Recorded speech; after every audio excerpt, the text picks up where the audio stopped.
Hello everyone, कैसे हैं सब लोग। तो आज हम इम्पोर्टेंट न्यूमेरिकल डिस्कस करने वाले हैं। कोई बकवास नहीं, टाइम बहुत कम है, कल हमारी एग्जाम है।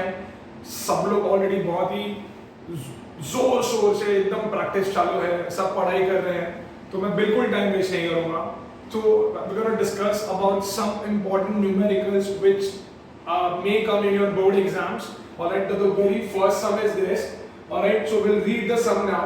The sum states that a simple pendulum of mass 200 grams.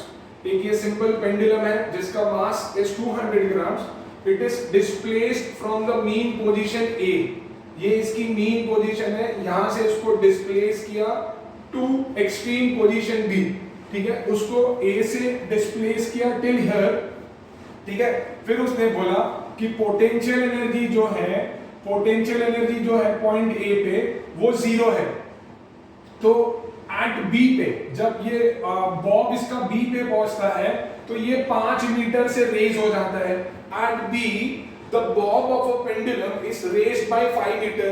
तो they have asked us that find the potential energy at B. Potential energy B पे कितनी होगी? What will be the total mechanical energy at C? And third is what is the speed of the bob?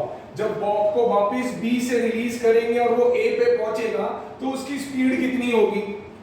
इस सम को solve करने के लिए सबको ये पता होना चाहिए कि total mechanical energy is conserved when a body is freely falling. जब बॉडी फ्रीली फॉल कर रही है तो total mechanical energy at all point is always same. मतलब फॉर एन एग्जांपल एक बिल्डिंग है, इस बिल्डिंग के ऊपर से हमने एक बॉल को फेंका है, तो at this point it's kinetic energy will B zero and potential energy will B maximum. So as this ball is falling down, its potential energy will keep on decreasing and kinetic energy will keep on increasing. But at all the instants, here and here, at all the instants, the total mechanical energy will remain same. वो हमेशा conserved रहती है। I'm sure सबको पता है। तो ये सब उसी से related है। Let's see. Now the saying find the potential energy at B. So what is given, guys? Given क्या है? That mass is 200 gram. So let's convert it into kilogram. So that is 200 upon 1000. That is equal to 0.2 kg. Right? Now this height is given as 5 meter. Gravity is given as 10 meter per second square. So I'll say therefore potential energy at B. Potential energy बच्चा लोग is given by the formula mgh. m का value आया है 0.2, g का value है 10 and this is 5. If you solve this, answer is 10 joules. तो B के ऊपर जो पोटेंशियल एनर्जी होगी वो 10 जूल्स की होगी, है ना। नेक्स्ट उसने पूछा है बच्चा लोग, what will be the total mechanical energy at C. यहाँ पे पोटेंशियल एनर्जी मेरी 10 जूल है but kinetic energy will be 0। तो अगर मैं तुमको पूछूं बच्चा लोग कि यहाँ पे टोटल मैकेनिकल एनर्जी कितनी होगी तो तुम लोग क्या बोलोगे? Sir total mechanical energy is always equal to kinetic energy plus potential energy. Kinetic energy 0 है सर, पोटेंशियल एनर्जी 10 है, तो टोटल आएगा 10 जूल। सही तो है। पर डू यू अग्री अभी थोड़ी देर पहले मैंने वो बॉल वाला एग्जांपल दिया था कि इस पॉइंट पे अगर टोटल मैकेनिकल एनर्जी 10 है तो इस पॉइंट पे भी सेम रहेगी, क्लियर है। तो वही तो उन्होंने पूछा है what is the total mechanical energy at C पे कितनी रहेगी? तो we'll say that by work energy theorem total mechanical energy, not work energy theorem, sorry,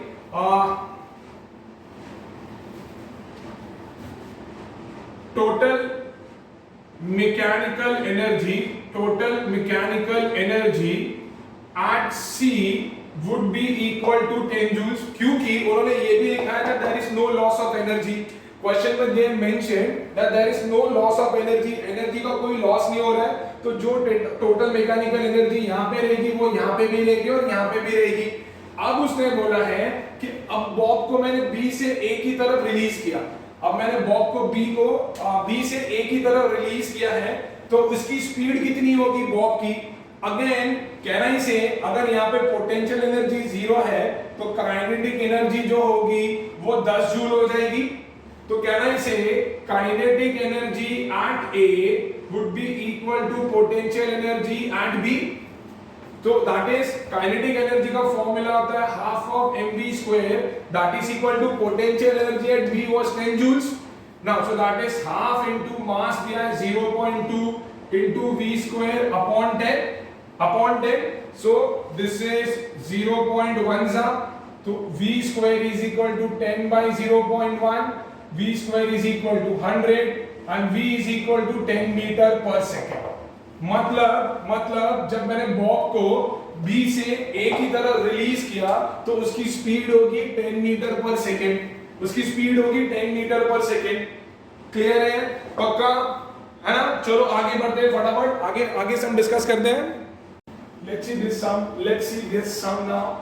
ये साउंड का सम है। We'll read the sum first. A person standing in front of a cliff. A person standing in front of a cliff fires a gun and hears its echo after 3 seconds. एक आदमी है जो Cliff के सामने खड़ा है, गोली मार रहा है और उसको उस गोली की आवाज की एको 3 सेकंड के बाद आ रही है।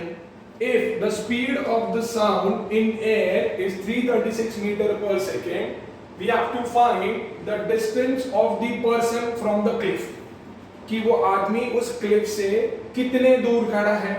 ये वाला पार्ट भी मैं बाद में रीड करूंगा। Let's draw the diagram. भैया हमने क्लिफ बना दिया है, हमने एक बंदे को भी खड़ा कर दिया है, ठीक है। नाउ अभी बंदे ने फायर किया और उस फायर की आवाज उसको 3 सेकेंड के बाद आई है। फायर की जो आवाज है वो उसको 3 सेकेंड के बाद आई है, ठीक है। तो भाई ये 3 सेकेंड आ गई। लेट्स से वो बंदा खड़ा है पोजीशन x पे और let's say the distance between the cliff and that person is x। So we have to find the distance between the cliff and this person. We know the formula of echo, right. Formula of echo is for A, formula of echo is V is equal to 2D by T. From this, since we have to find D, so can I say D will be equal to V into T by 2, correct? Speed of sound दिया हुआ है 336, उसके echo को time लग रहा है 3/2, 2 1 जा, this is 168 जा, तो ये हो गया है 504 मीटर, ये हो गया है 504 मीटर। मतलब the distance between that person and the cliff is 504 meter। Simple था, यहां तक सिंपल था। Let's read the next part now. It says that after moving a certain distance from the cliff, he fires the gun again। मतलब ये बंदा क्या कर रहा है, ये बंदा थोड़ा सा पीछे हट गया, अब ये बंदा आ गया है यहाँ पे, and this time the echo is heard 1.5 second later than the first। मतलब उसने बोला कि ये बंदा पीछे चला गया और उसके बाद उसने फिर से फायर किया। अब जो उसको एको सुनाई दे रही है वो 1.5 सेकेंड के बाद सुनाई दे रही है as compare to the previous one. Previous में कितना टाइम लग रहा था, 3 सेकेंड। मतलब इस केस में उसको 1.5 सेकेंड ज्यादा लग रहा है, तो अब टोटल कितना लगेगा, 4.5 सेकेंड। तो उसने पूछा है calculate the distance that the person moved. मतलब ये भैया ये बंदा कितना पीछे गया है। पहले तो मैं बोलता हूं कि ये जो बंदे की नई पोजीशन है वहां से लेके क्लिफ के बीच का जो डिस्टेंस है वो मैंने y बोल दिया, वहां से लेके क्लिफ तक के डिस्टेंस को मैंने बोल दिया y। मतलब this guy has moved backwards. Now the distance between this guy and the cliff we are assuming it as y। Question is कि वो कितना पीछे गया, मतलब they are asking about this. Once we get the value of y बचा लो, तो कहना है सिर्फ मैं y minus x करूंगा तो ये आ जाएगा। y माइनस एक्स करूंगा तो ये आ जाएगा, हाँ या ना, हाँ ना। तो पहले मैं y फाइंड कर लूंगा, कुछ भी नहीं करना है, सेम फॉर्मूला लगाऊंगा मैं। Now I am going to talk about, I am going to use the same formula, it states that v is equal to 2d by t। Again यहां से d क्या हो जाएगा, v into t by 2, right. Now अभी d is nothing but 336 into 4.5 upon 2, this is 168, decimal निकाला, this is 10, 5 2s are 5 9s are 2 8s are 2 4s are 9 4s are 36, 9 8s are 72, this is 756 meter, 756 meter। So I said therefore distance that the person moved, distance that the person moved, अब कितना आ जाएगा, ये तो मेरा total distance हो गया भैया, ये मेरा टोटल डिस्टेंस हो गया ये वाला 756। तो कहना है that would be equal to पूरा distance 756 minus 504 which is equal to 252 meter, which is equal to 252 meter। if you want to solve it in terms of x and y, तो keep x here, तो मुझे x यहाँ पे आ गया, ठीक है, keep y here, तो मुझे यहाँ पे y आ गया, and as discussed this will be y minus x, तो this is y minus x। तो any which ways we can solve it। see sum was very simple, थोड़ा सा उसने बड़ा चढ़ा के दिया था पर बहुत सिंपल था, क्लियर है, आगे बढ़ेंगे, and let's move on further now। let's see this sum from current electricity, ठीक है। उन्होंने एक सर्किट डायग्राम दिया हुआ है, now they have asked us to calculate the total resistance in the circuit when the key completes the circuit। मतलब जब circuit complete है, जब सर्किट क्लोज है, तो टोटल रेजिस्टेंस कितना होगा वो उन्होंने कैलकुलेट करने को बोला है। दूसरा उन्होंने पूछा है कि 3 ओम के रेजिस्टर में कितना करंट जाएगा जब सर्किट कंप्लीट है, 3 ओम के रेजिस्टर में कितना करंट जाएगा जब सर्किट कंप्लीट है। तो पहले तो हम लोग क्या करेंगे, पहले तो हम लोग टोटल रेजिस्टेंस निकाल लेंगे। वी नो दिस कि जब वायर चेंज नहीं होता, जब करंट का रास्ता चेंज नहीं होता, तो वो रेजिस्टर्स जो होते हैं वो सीरीज में होते हैं। तो ये दोनों तो सीरीज में होंगे, ये दोनों तो सीरीज में होंगे, फिर ये दोनों का जो टोटल होगा वो इसके साथ पैरेलल में होगा, फिर वो जो टोटल होगा वो इस बैटरी के इंटरनल रेजिस्टेंस के साथ सीरीज में होगा। तो let's find that, will name it as R1, R2 and R3। so I would say RS would be R2 plus R3, so that is 5 plus 3, that is 8 ohm। then we'll find the parallel combination, so that is 1 upon R1 plus 1 upon RS, so that is 1 by 2 plus 1 by 8, 8 is the LCM, that is 5 by 8, RP would be 8 by 5, so RP would be 1.6 ohm, 1.6 ohm। now the total resistance would be कितना होगा, 1.6 plus ये battery के खुद का 0.4, सो पूरे circuit के अंदर जो टोटल रेजिस्टेंस है वो 2 ओम है, पूरे सर्किट के अंदर जो टोटल रेजिस्टेंस है वो 2 ओम है। अब उन्होंने पूछा है कि ये जो 3 ओम का रेजिस्टर है उसमें कितना करंट जाएगा। भाई बैटरी जो होती है ना बड़ी स्मार्ट होती है, वो अपने सर्किट से करंट उतना ही निकालती है जितना उसके रास्ते में रेजिस्टेंस होता है। अब उसके पूरे रास्ते में टोटल रेजिस्टेंस इतना है, तो वो क्या करेगी, वो उतना ही करंट निकालेगी। तो पहले मैं टोटल बैटरी से कितना करंट निकल रहा है वो निकाल दूं, तो I would say current drawn from the battery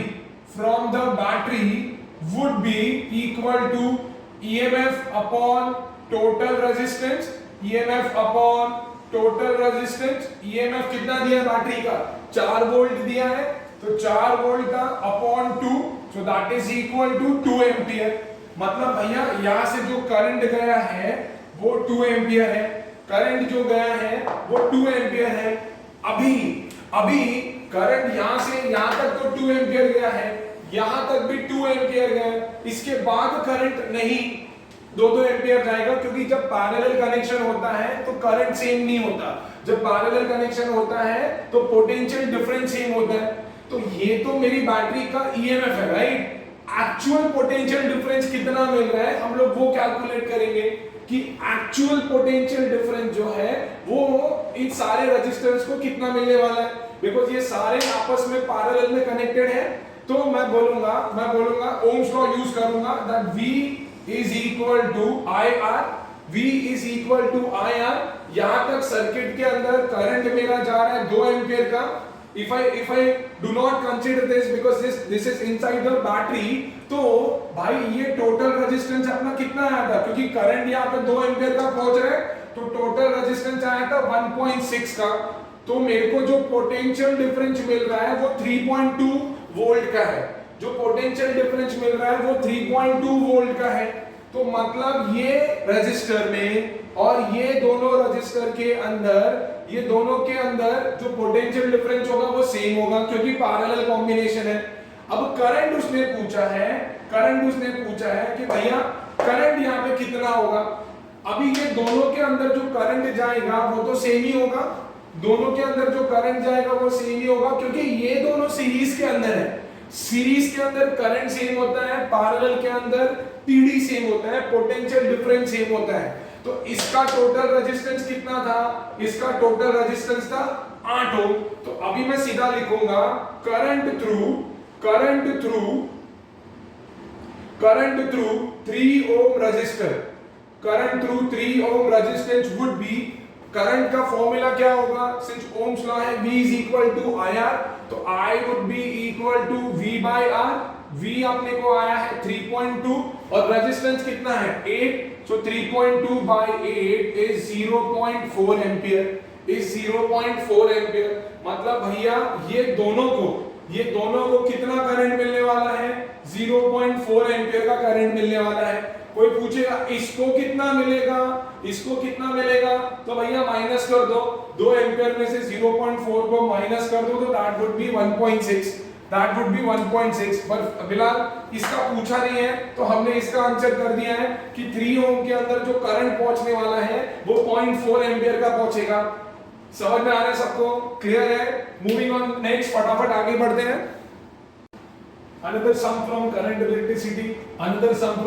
electricity, ठीक है। Again we have to look at the diagram, and answer the following question।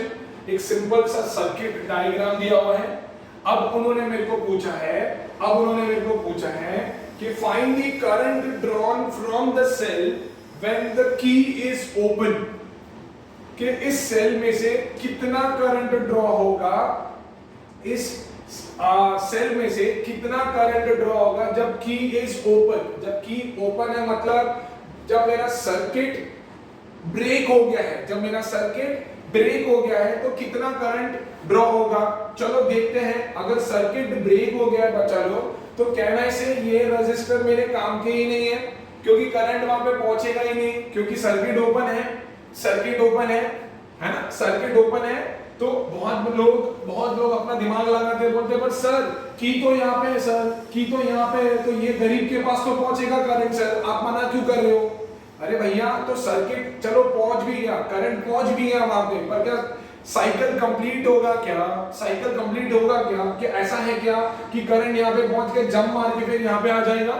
नहीं हो सकता। So that is the reason कि ये कंसीडर ही नहीं करेंगे हम लोग। तो अगर मेरे को फाइंड करना है current drawn from the cell, तो भैया ओम्स लॉ लगा लो। ओम्स लॉ क्या बोलता है, V is equal to IR।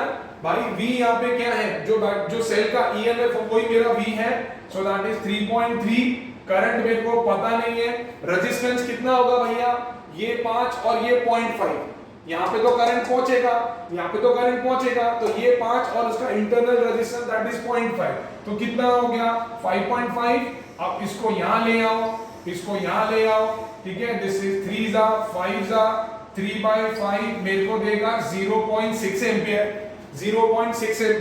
तो मुझे ये तो पता चल गया कि जब करंट जब सर्किट ओपन है तो करंट कितना ड्रॉ करेगा सेल, तो भैया 0.6 एम्पियर का करंट वो ड्रॉ करेगा। दूसरा उसने पूछा है कि भैया सर्किट के अंदर टोटल रेजिस्टेंस कितना है, सर्किट के अंदर टोटल रेजिस्टेंस कितना है जब की जो है वो क्लोज है, मतलब सर्किट जो है वो क्लोज है, ठीक है, या सर्किट कंप्लीट है तो टोटल रेजिस्टेंस कितना होगा। ये तो बहुत बढ़िया, बहुत सिंपल है भाई, बहुत सिंपल है। ये दोनों जो है वो सीरीज में है तो दोनों को ऐड कर दो, फिर उसके साथ ये बना पैरेलल, नेम कर देते हैं भैया, ये हो गया R1, ये हो गया R2 और ये हो गया R3। तो मैं बोलूंगा RS would be R1 plus R2, so that is 2 plus 3 which is 5 ohm। इसका पैरेलल कॉम्बिनेशन कितना होगा, 1 by RS plus 1 by R3, 1 by 5 plus 1 by 5 that is 2 by 5, RP would be 5 by 2, RP would be 5 by 2 which is equal to 2.5 ohm। so total resistance कितना हो गया, total resistance would be 2.5 plus 0.5 इसका internal हो गया, 0.5 इसका internal हो गया that is 3 ohm, that is 3 ohm। तो भैया इस सर्किट के अंदर का जो टोटल रेजिस्टेंस है वो है 3 ओम, 3 ओम। समझा सबको। चलो आगे बढ़ते हैं नेक्स्ट सम की तरफ। ऑलराइट बच्चा लोग देखो, एक और सम है साउंड का, देखने पे बहुत सिंपल है और एक्चुअली में सिंपल वे पर पता नहीं लोग क्यों डर जाते हैं, है ना। देखते हैं हम लोग। उसने बोला calculate the distance covered by the ultrasonic wave, calculate the distance covered by the ultrasonic wave having a velocity of 1.5 kilometer second raised to -1। velocity दी हुई है 1.5 kilometer second raised to -1 in 14 seconds। in 14 seconds मतलब भैया time दिया हुआ है 14 seconds। बाद में उन्होंने एक कंडीशन दी हुई है when it is received after reflection by the receiver of the sonar, when it is received after reflection by the receiver of the sonar। Reflection के बाद आई है भैया, रिफ्लेक्शन के बाद आई है मतलब एको हो रहा है, मतलब एको हो रहा है।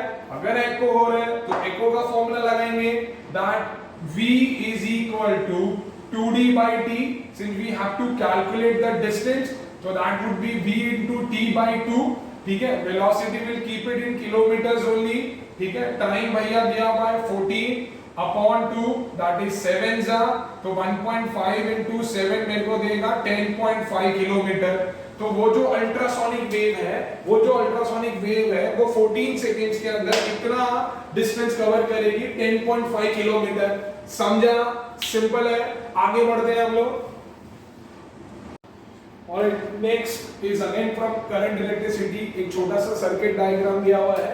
नाउ अगेन उसने मेरे को सबसे पहला क्वेश्चन पूछा है कि सर्किट डायग्राम को देख लो भैया, रीड कर लो और बताओ कि ये जो अमीटर है या एमीटर है, जो भी बोलते हो, उसका रीडिंग क्या होगा, what will be the reading of ammeter, ठीक है। मेरे को ये अमीटर का रीडिंग चाहिए। एंड दूसरा, what is the potential difference across the terminals of the cell. Across the terminals का मतलब होता है, बड़ा कंफ्यूजन होता है लोगों को जब ये पूछते हैं कि what is the potential difference across the terminals. Terminals मतलब ये होते हैं। तो जब भी उन्होंने पोटेंशियल डिफरेंस पूछा है अक्रॉस द टर्मिनल्स, रिमेंबर कि internal resistance won't be counted. उस केस में internal resistance won't be counted. Now, but to find the reading of ammeter, I just have to see कि टोटल बैटरी के रास्ते में total resistance कितना है, क्योंकि पिछले समय मैंने बताया हुआ है कि बैटरी हमेशा बहुत ही स्मार्ट होता है, वो करंट उतना ही निकालेगा जितना उसके रास्ते में रेजिस्टर्स है। तो अगर मेरे को करंट निकालना है तो I am saying current drawn through battery, current drawn through battery या रीडिंग ऑफ अमीटर कितना होगा, total EMF upon total resistance. ये मेरा फॉर्मूला लगने वाला है, ईएमएफ अपॉन टोटल रेजिस्टेंस, ठीक है। अब इसके पहले मेरे को टोटल रेजिस्टेंस निकालना पड़ेगा। Let's call this as R1 and R2। Since ये दोनों पैरेलल में है, I would say 1 upon RP is equal to 1 upon R1 plus 1 upon R2, so that is 1 upon 4.5 plus 1/9, इसको सॉल्व करेंगे 3/9, so that is equal to 3 ohm. Then ये सारे series में है, तो मैं बोलूंगा टोटल रेजिस्टेंस कितना होगा, total resistance would be 3 plus this is 0.8 plus this is 1.2, so that is equal to 5 ohm. तो पूरे सर्किट के अंदर टोटल रेजिस्टेंस 5 ओम का है, तो वो करंट कितना ड्रॉ करेगा, current would be 2/5 which is equal to 0.4 ampere, which is equal to 0.4 ampere. मतलब मेरा अमीटर का जो रीडिंग होगा that would be 0.4 ampere. Next is what will be the PD across the terminals of the cell. ठीक है, तो पहले तो मैं निकालूंगा total resistance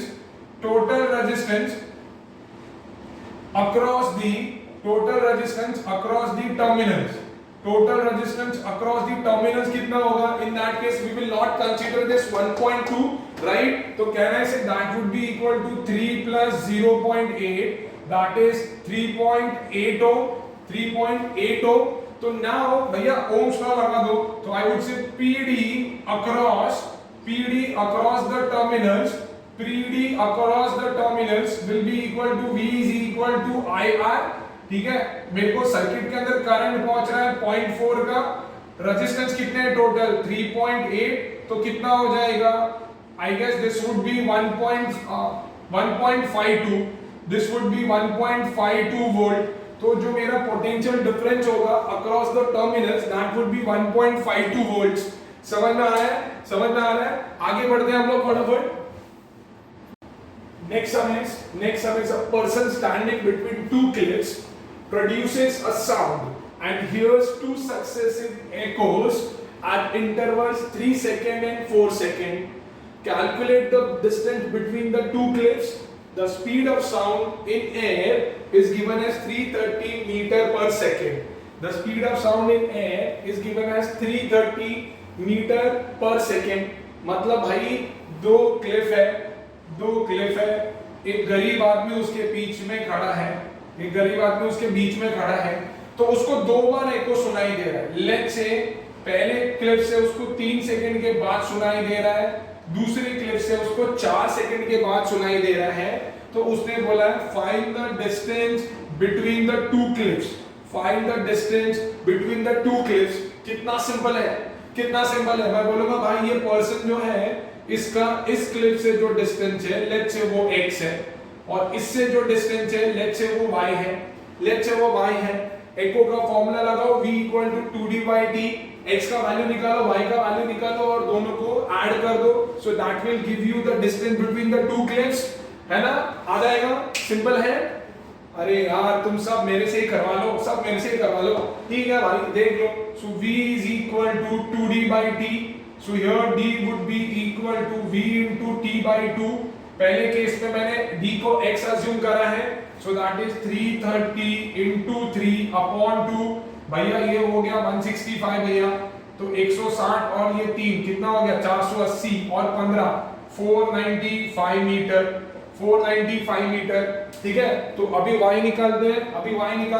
again I will say v is equal to 2d/t, तो यहां से भैया d हो जाएगा v into t/2।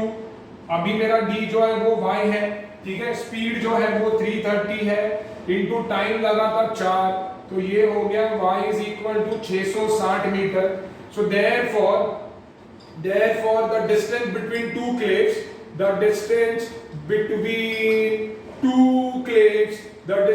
between two cliffs which is equal to x plus y, so that is 495 plus 660, तो ये हो गया 1155 मीटर। भैया सिंपल है, आगे बढ़ेंगे भैया।